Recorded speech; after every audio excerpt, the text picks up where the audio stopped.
Hello and welcome to Technology for Noob. In this video, we will see a quick demo or a quick exercise using Django channels, and we will try to create a real-time table in Django application. So just a quick demo I will just reload. So this is the fresh start. I will be uploading some random data using the notebook, and I'm mimicking some stock data and I'm sending it to my server, and as you can see the data has started getting uploaded based on whatever randomly the stock is getting selected. So this is kind of a quick demo of what we are going to achieve at the end of this particular video. So a basic setup for all this application is you should be familiar of Django, you should be familiar of a little bit about the Django channels. If not, no problem, and you should be aware of little bit of JavaScript, because this update without reloading the UI or the web page comes through the JavaScript. So just one more time I will reload, and as you can see it will restart again from the default value which I have set, and now whatever the values which are coming randomly through the backend or through the another logic in the notebook, and I'm just updating it. So let's get started with it. So first and foremost, in the normal setup, I'm using the Redis server to make a channel here. So I'm using everything in the Windows, and for the Windows it's little bit tricky to get the Redis server installed. So in this particular GitHub page you would have a link to download a particular Redis version, which is one which I'm using. So this is the one, and you can just simply start and just simply say redis server.exe, and you are all set to get run with the Redis server. You don't need to break your head on getting anything extra for the Redis server. The next thing which we have to do is getting ready with the Django project, which I will be showing in the coming. So this is the short demo of what we want to achieve. Let's start with the exercise. So this is the empty folder from which I will start my work. I'm launching the VS Code, and this is where I will be doing all my code write and everything, or debugging if needed. So first and foremost is you need to activate your Python environment, whatever you use. So my environment name is py36, and I will be sharing the requirement.txt so that you can get the exact environment which I have, and I'm using Python 3.6.8. and if you choose some different version, you have to just be cautious about the Django channels, which has a specific requirement, so just be aware of it.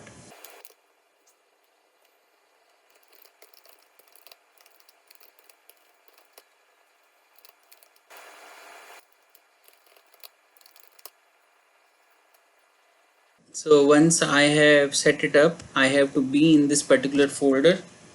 So dir.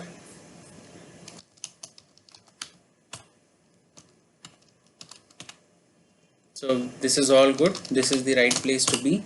I've launched my notebook here, VS Code.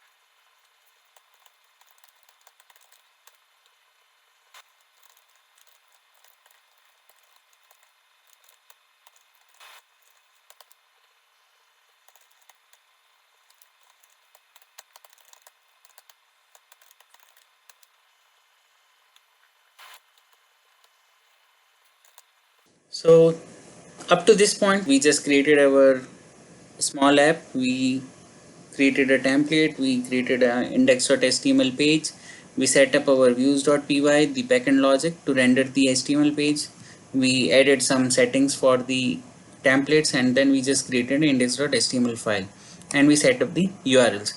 This is all I did in this few steps which I did. Now from here onwards we will actually start implementing the channels, the Django channels in our application. So the first step is to set up these settings, and in the settings we have to specifically say we want to introduce channels, and for using channels your Django channels must be installed in your system. Just make sure it is installed, and always keep the channels at the top so that it can override if something stops it from being used, right? So always keep your channels at the first. I'm also using the first page. That was the name of my small app which I added in my project. So these are the two first changes which we have to do in the installed apps for using the channels. The second step is we have to add the channel information or what tool we want to use for our real-time implementation. So for that I have to just add channel layers and as a default, and I am defining the backend as channel redis.core redis channel, and this is the default port on which the Redis runs. The 127.0.0.1 is the local host and 6379 is the port on which it will run. The next step is we have to define our ASGI application path. So what it is like, WSGI is for the normal HTTP protocols and ASGI application is for our WebSocket protocols. So ASGI, now here real-time channels, which is the application name, and for that I have to say ASGI and then application, and for that I have to say routing dot application. Now what exactly it is in here in the real-time channels, if you see wsgi.py file exists and within that there is a application, so that is what we have called in the settings. So right now for the ASGI we have to add a particular file which would be routing. So you can name anything to it as I just showed you. So I need to say it as dot py. So this is my routing.py. So I will just save it first, and now in the routing.py we have to import few things which would be helpful for us. So around django.urls import path, which is the usual path which we use in the urls.py as well, and there are few more supporting functions which we are going to call from the channels library. So channels.routing, import protocol type router, URL router. These are the pretty standard functions which we call, and then auth middleware stacked from the channels.auth. So what this all helps us on defining the URLs on which we are expecting WebSocket protocol to be used. So the first step is we have to define some patterns like protocols for the WebSocket. So I can just simply say WebSocket pattern is equal to within a block bracket, and I would call the path to define, say, okay, this is the URLs which has to be deciphered or using the URL router has to be identified. So like here in the urls.py we define this URL patterns, right? Similarly this is the same protocol patterns for WebSocket. So path, then what is the path we are expecting? So as WebSocket giving a notification, okay, WS for the API developer or whoever is going to consume, so that it is self-explanatory. So WS saying, okay, this is a WebSocket, and then any name which you want to give. So table data, I'm just giving this name and a /. Now here onwards, like in urls.py, like we define or we call which function has to be called. So we will just leave it for as it is right now, and we will finish few other things. And in our settings.py, as we have called routing.application, so this is where application has to be defined. Application is equal to, the first thing which we have to call is the protocol type router. Within that I would be calling the WebSocket. So here you can define HTTP, and then you can just simply add whatever HTTP those URL patterns which we have. So right now if we do not define, it will directly go to the urls.py and take it from there. So WebSocket we are expecting which patterns. So similarly auth middleware stack is first called, then within it URL router is called, and within that we will call our WS pattern. So I will just save it. Now once we are here in WS pattern, we have not finished the complete thing. So this is where we will define our consumers.py. So consumers.py is just to make it more understandable for the other person who is going to take over or who is going to use or read the function. So in here what we have to do is, in our first page I will define the consumer.py. So new file consumer.py. So this particular consumer.py would have all the logics which we need for creating a WebSocket. So all the communication channels, what needs to be done when it's received, how it should be passed on to the receivers or the subscribers. So all this logic would be included in the consumer.py. So similarly in our routing.py, what we have to do is we have to call the consumer.py file here. So from first page import consumer, and in here consumer, so I would just give some class name here, so table data, and we would be good enough. I would just simply say save, and in the consumer.py I would just simply say class table data, and I will save it. So once I have defined the table data class, this does not become automatically WebSocket enabled, right? So what we have to do is we have to call another function from the channels. So channels.generic.websocket import async WebSocket consumer, and we will inherit all the functionalities of the async WebSocket consumer here. So now this is where actual part starts of writing the Django channels. So in our class table data, which inherits async WebSocket consumer, for defining a consumer, or let's say in the WebSocket world, we have to define 3 functions, and these are the standard which has to be written. So it always starts with await, because all the functions are going to be async. So this is now newly supported. This is not a normal definition function what we write in the Python. This is now async await functions, right? So it starts with await, and we say def, and these are reserved function names which are must to have in your channels classes or consumer.py. So first is connect. What happens when something or somebody subscribes or tries to connect with your channel or the Django channels, and then you simply just error here. I have to say async and def connect await, and then I would say await self dot accept once connected. So once somebody connects, I would just simply say await self dot accept. Then simply, so this I am just writing the structure right now. We will write more information in some time. So def disconnect. So these are again reserved keywords. In disconnect we have to say status code as another one, so that's called close code. And then again I would say await self dot or anything, just say simply pass. Then another function that says async def receive, and in receive I would say self and the value which we are expecting. So let's simply say text data, like I have used in my previous tutorial as well, and then simply whatever logic we want to write in the receive.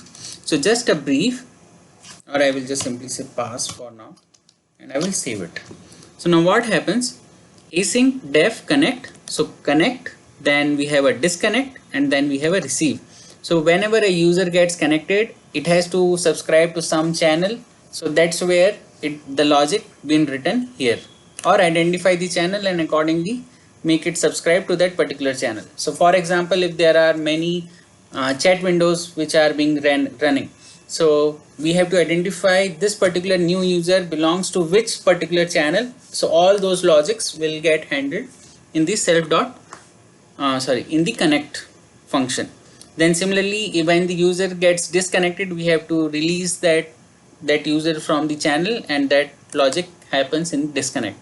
And then receive, once we receive any input from this publisher and it has to be sent to all the subscriber, all those logics happened here. If I want to manipulate that particular data, all the logic happen here. So this is a brief. To start with, we have to start with defining the connect definition. So in the connect definition, as my demo is not using any of the complexities here, I would say. So I can just simply hard code the channel name or the group name to start with. So in my async dev connect, I would start with self dot group name, which I am hard coding it, and I would suggest you start with this and then later on make it or increase the level of the complexity. And once you have defined your self.group name, so this is what the channel name which we are subscribing to the whoever is trying to connect or trying to subscribe or trying to publish. So now that user or that particular system has to use table data to send data to us or to this particular channel. Now the second is, as everything is in async, so all the statement would start with await keyword and then self dot channel layer group add channel layer, yeah, which is good, group add, and within this I would say self dot group name, which I defined earlier. So this becomes the input for the channel to know, okay, this particular connection would go to this particular group name which I have hard coded, and that's why I said you can manipulate it also dynamically, up to you. And then self dot channel name, and that's it, and you save it. So this is all what we needed when a user gets connected or any application gets connected to our Django channels or to our WebSocket server. So defined with the group name, so which group it has to be go, and what is the channel name. So this gets generated when the system starts and when a API or when some other system or the user tries to connect. So all this two gets created that time, and we start saving it, or the system starts storing it for internal purpose, I would say, for now. Now we are not concerned about the disconnect. Now the major important thing which we have to define is the receive. So for now, for the starter, I would try to start with print the text data, and then let's just simply say save. And now manage.py.run server. So server got started. Now our routing.py would have, so what's the problem here? First page consumer has no table data. Let's check. Consumer.py has table data, which is good. Save it. Now let's check. So right now my server is running, and this is a same notebook which I have used, and I just wanted to check if my URL is correct or not. So which is correct? Table data. Let's check about it. So I have my WebSocket I connected with, so it says handshaking connect successful, and now I'm just doing anything, right? So this is the same old previous code, and good, we are able to call our API without any error. So if you also have followed in the similar pattern, you would not face any challenge. Now this consumer.py is just printing the text data, and this is where now the complexity has to be started or has to be increased. So right now we are able to receive all the information. Now what we have to do is we have to process this information, and so in the receive function, the entire logic of whatever is supposed to be done with the received or pushed data from the publisher to be sent to all the subscribers, or any other logic like sending it to database, or all the things would happen from here. So right now we have already printed our data, and this is how our data looks like. So it has an index name and a value which the publisher has pushed. Now at this particular point, what's the next step is, as everything is in async, the keyword await would start self dot channel layer, and if you would have cared, when we connected we used a group add for the subscriber or the publisher, and in here self dot channel layer dot, instead of group add we would say group, and once we have defined this, within parenthesis we will write self dot group name like we have done it here. and then once the group name is given, so to this particular group name this all data has to be given, and that's why all the dynamic activity would be performed here on identifying the group name for the particular information. Then second is on the send information or sending the data to the subscribers, we will have a dictionary, and the first is type.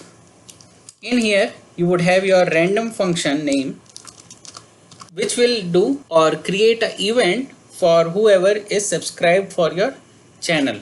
So this is just a random function name, so I just wrote it so that it can be understood or it can be easily received.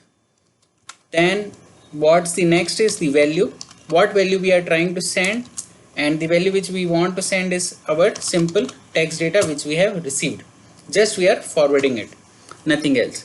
So then type and value. Once we have defined these two things in the await, the next thing which we want to do is define this random function.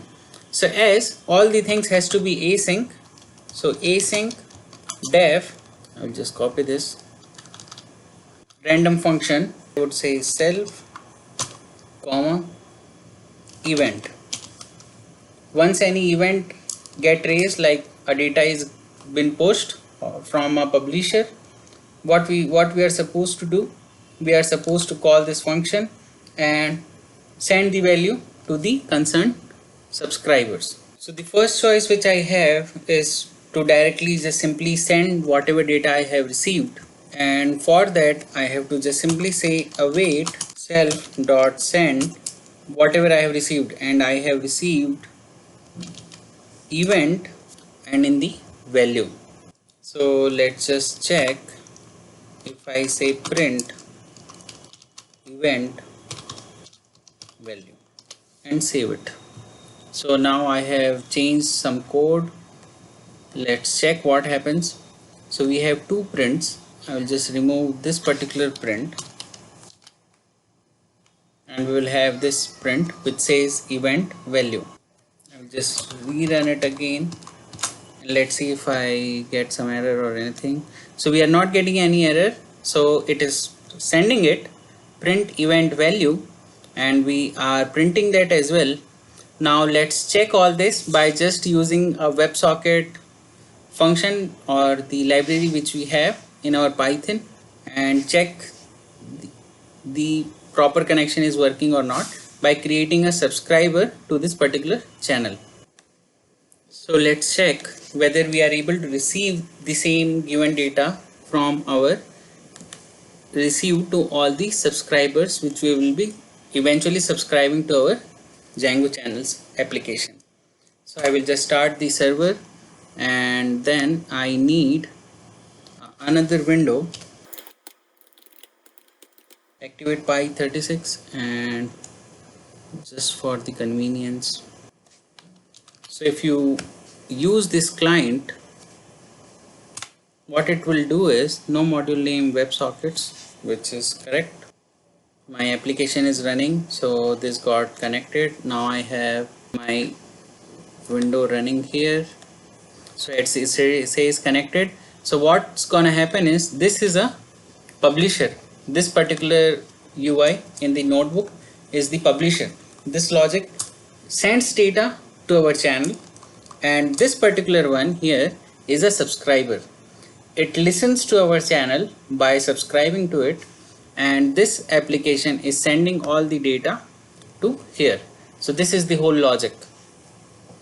So this is perfectly fine now. So now what we can do is, right now whatever I am receiving, I am sending all as it is without manipulating anything. Based on your interest, you can have any kind of manipulation. Now I have to check whether this all can be accommodated in our UI. So to define things in our UI, what I'm gonna do is, I'll come to views.py, which is index.html, and then in the index.html we have to create a table as I showed in the demo. So for the UI we have to add just table, and we are good here. Then I need to get some style content for the particular table, so head. Then I need some styles, I will add the style here, and then we are good. So so this is just I copied, and this is nothing much than style, so I'm not going to use much time here. And here I would just use it, id is equal to customers, and we are good. Now the major idea of creating the table here is that the table has to be created using the JavaScript, because now the WebSocket implementation has to be done in our UI as well, because this UI is going to be a subscriber to our channel. So for that particular purpose, let's go ahead and start creating a table using the JavaScript first, and then we will go on for the WebSocket implementation.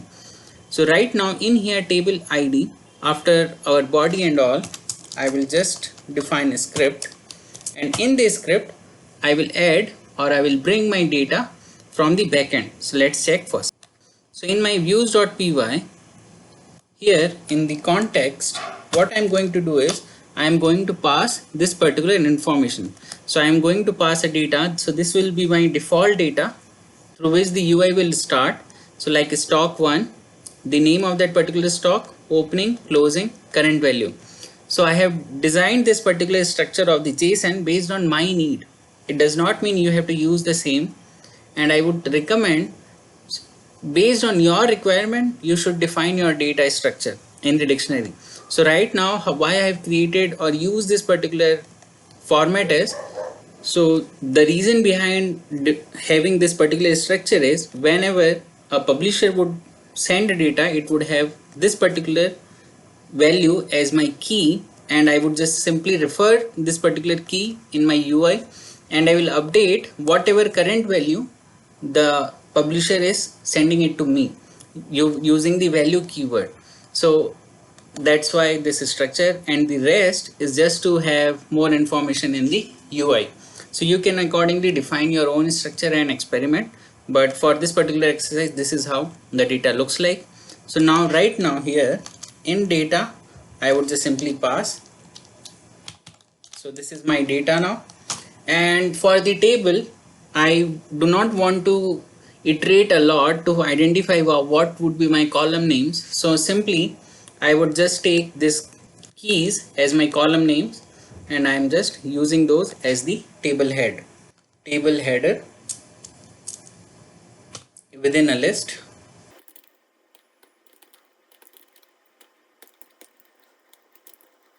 and we are good. So now let's go to our UI, which is index.html page, and now in here in the script portion I have to create a table using JavaScript. So this is a little bit new for me, so I learned it using the Google as usual, and I really admire the way JavaScript works on creating the values. So let's go ahead and create a table using the JavaScript. So in this script, first thing which I have to do is find my table content. So what I'm gonna do is I have to find the table. So I would just simply say declare a variable table content, and in the document get element by ID, and the name of the element is customers, so which is this one, right? So once I have found my table content, what I need to do is, first I need to create a header, and the second thing which I need to do is create the body of the particular table. So to create the header, let's create a function, and that's defined as function get header, and the table on which we want to create that header, and the values which we want to pass while creating the header. So for that, in our views.py, what we have done is we have created this table header value, and we have to pass it in the UI. So let's use as it is table header, and in here I have to run a loop, and I have to create a table heading content, or the th content specifically. So in our function, what we have to do is, first we have to create the header content. So what I need is, let's just simply say, so I will get my table, and within that table I will try to create the header content. So for that, let's say t head, some variable name, is equal to table dot create t head, and we are good. Then similarly, once we have the t head, we have to create the row. So let t row is equal to table dot create.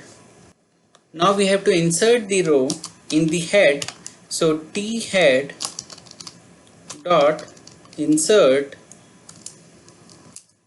row, and I close it. This is statement. So far we created our header like dot create t head, and then we added a row using the insert row.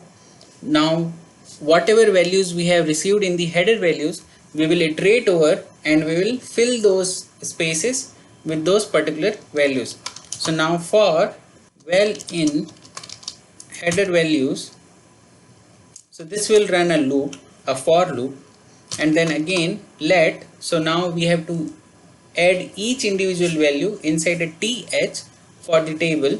So let th is a variable name here, document dot create element, and the element would be th, so which will get saved in the th variable. Then I will say let text for that particular th, and I would say document dot create text mode node, and in the text node I would pass on the value which we have received in the header values. So let's say for now well, okay, so well in header values, and I close this statement as well. Now I have created t head, I have inserted t row, and now what I'm gonna do is in the th dot append child, in the th I will append the value text, and this th has now the value in my t row, which is this one, t row dot append child, and I will add the, and I will save it. So once I have called this particular function, or I have created this particular function get header, which does not sound good, I would just simply say create header for the table, and I will just call it in here create header. I have to pass my table content because that is the table which we have found, and I have to pass the values which we have got from the table header. So I will just take it. So once we have, so let's check our UI. Once I have updated the JavaScript here and I have created the header, it should have been ideally been printed here, but it didn't. So let's check what's wrong. So everything is fine, it seems fine. Okay, within body I have my script, and my data has little bit weird values in front and end. So what we have to do is, this is a known issue. So in our table header where we have called the values from the backend views.py, which is here, so it renders fine with the HTML code, but it does not work smoothly with the JavaScript code. So what we have to do is, we have to just add a pipe and a safe argument, and rest is good. Now if I reload again, and as you can see, the values are not coming, but the numbers or the index numbers are getting printed 0, 1, 2, 3, and in here I can see the name, opening, closing, current val, all are correct as expected, but not came in the UI. So to check it, we can just simply do few things, console.log well, and say this, and if I do it in the console, I can see it's printing 0, 1, 2, 3, which means it's printing the index. So well is just an index. What I need to do is, I have to call it using the indexing. So if I just do it now, so my values are getting printed, so the assumption is correct, and I save it, I reload it, and everything is perfectly fine. So now I have got my header names. Now the next task is we need to get the values of the table what we have sent through the views.py in the data section. So what we have to do now is we have to just create another function which is going to create the body of our table. So function create table body, and what we are going to do is we are going to ask the table again, and we are going to pass the data which we have to create a variable for it. So it's getting passed in the name data. I will bring it back in here. Let table body data is equal to, same logic, use the save, and we are good. Save it. Then in here where we are creating the function, I would just simply pass the data. So keeping the structure in mind, so we have to first loop on the individual items and then loop inside the individual item. So there would be two loops. So for here, now we will start with first adding a row. So let row is equal to, we have a table dot insert row, and once the row is inserted, we have to add the cells in that particular row. So for that again we have to write a for loop for, okay, so my first level of for loop I missed. So first I need to run a loop on it. So for, let's say, element in data. Once we are there, so this element would become my first row. So this would become my first row. In the first row I have to insert cells. So for that I need to run another, so let's say for key in each element I need to create cell. So let's say cell is equal to row dot insert cell. Then I have to create a text. So my text would be again document dot create text node.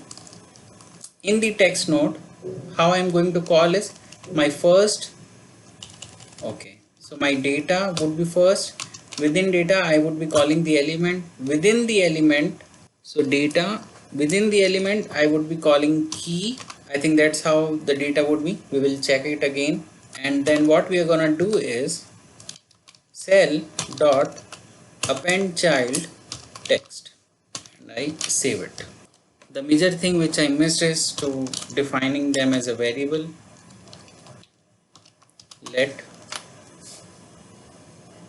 So let's check if it works. Reload, didn't work, which is okay. Oh, because I have not called this function. So now in here what I have to do is create table body, table content, comma, data. Is the name correct? Table body data. So undefined, undefined, undefined, that's too many times. So let's check what's wrong. So script, table header is correct, table body is correct. The first thing which I can think of is for element in data, which is correct. Then okay, so here data element, I save it. Let's check again. So this is again correct. Now something is wrong here. So for key in data element, I think this is the error here. Perfect. Now we have created our table using the JavaScript. Now why we did it using the JavaScript? Because when we will be doing the WebSocket implementation in the JavaScript, we have to refresh the table, which is not possible in the HTML format. We have to do it in the JavaScript, because in JavaScript we can manipulate this particular behavior of table using the same function. Now next time I have to just simply call create table body, and I will just simply pass on the new data which I have created here. So let's check what's next. So the next step is I have to add the WebSocket implementation in JavaScript in the UI. So in this particular part where we have to implement the WebSocket in JavaScript, I will start with adding the script tag, and in the script tag we have to just simply start writing the sockets. So in JavaScript, very specific on socket implementation. So let's say we create a variable socket and we say new WebSocket, and we have to pass the URL for that. So this is our URL. So I added the URL, which is good. Now we are good.